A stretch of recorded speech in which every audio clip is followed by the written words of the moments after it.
মাথায় গুলি লাগে না, আমার বাংলাদেশের মাথায় গুলি লাগছে, স্বাধীনতার সার্বভৌমত্ব মাথায় গুলি লাগছে।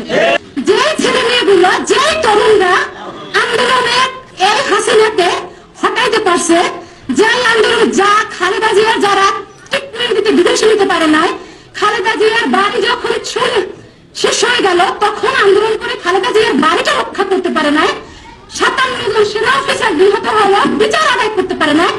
এই তরুণগুলো কিন্তু সেই একটা রাস্তা খুলে দিছে। সেই রাস্তা যখন খুলে দিল, আমাদের প্রবীণদের কাজ ছিল ওই তরুণদেরকে কাছে এনে ওদেরকে হাতে কলমে আমাদের রাজনীতি শিখানো।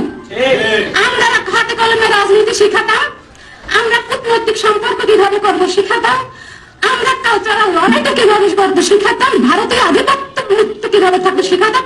সেটা না করে আমরা হাত ছেড়ে দিচ্ছি বাচ্চাদের, এবং বাচ্চাদেরকে বিভিন্ন গালিগালাজ করা শুরু করে দিচ্ছে। হাতের বয়সী, কোমরের বয়সী, বোঝে কি, নাতের বয়সী, ছেলের বয়সী।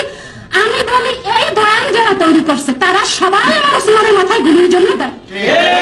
শুধু ভারতের উপর একা হবে না, এই ভারতের মধ্যে যারা আমরা আছি তারা কার? আমরা বাংলাদেশে না, আমরা কি ভারতের নাগরিক?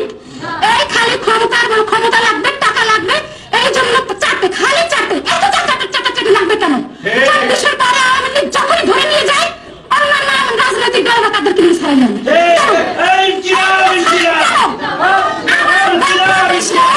সকল রাজনৈতিক নেতাদের প্রতি, দেশপ্রেমিক নেতাদের প্রতি একটাই আহ্বান, আপনারা যখনই আওয়ামী লীগকে বিচারের মুখোমুখি করে আপনারা কাউকে ছাড়াতে যাবেন না। আপনারা শোনেন, আমাকে অনেকেই বলে ব্যালেন্স করে কথা বলে, আমার ঘর বুঝে ব্যালেন্স করে। আমার ব্যালেন্স কি আছে? কারণ আমার ওসমান আছে। আমার ওসমান তো শুধু আমার কাছে ভাই না, আমার সন্তান হয়ে উঠছে।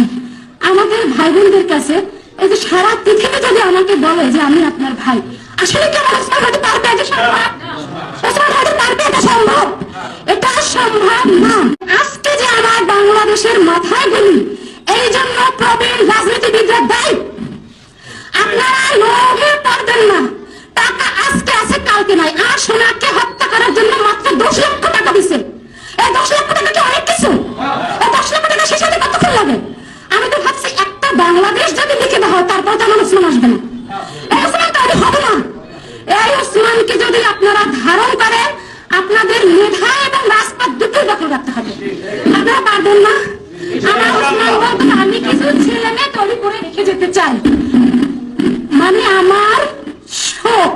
আমার ওসমান কবিতা একটা লিখেছিল যে আমার হাত খেয়েও, আমার বক্ষ খেয়েও, আমার পা খেয়েও, আমার মাথা খেয়েও না, মাথা খেয়ে যে আমি চিরতরে দাস হয়ে যাব।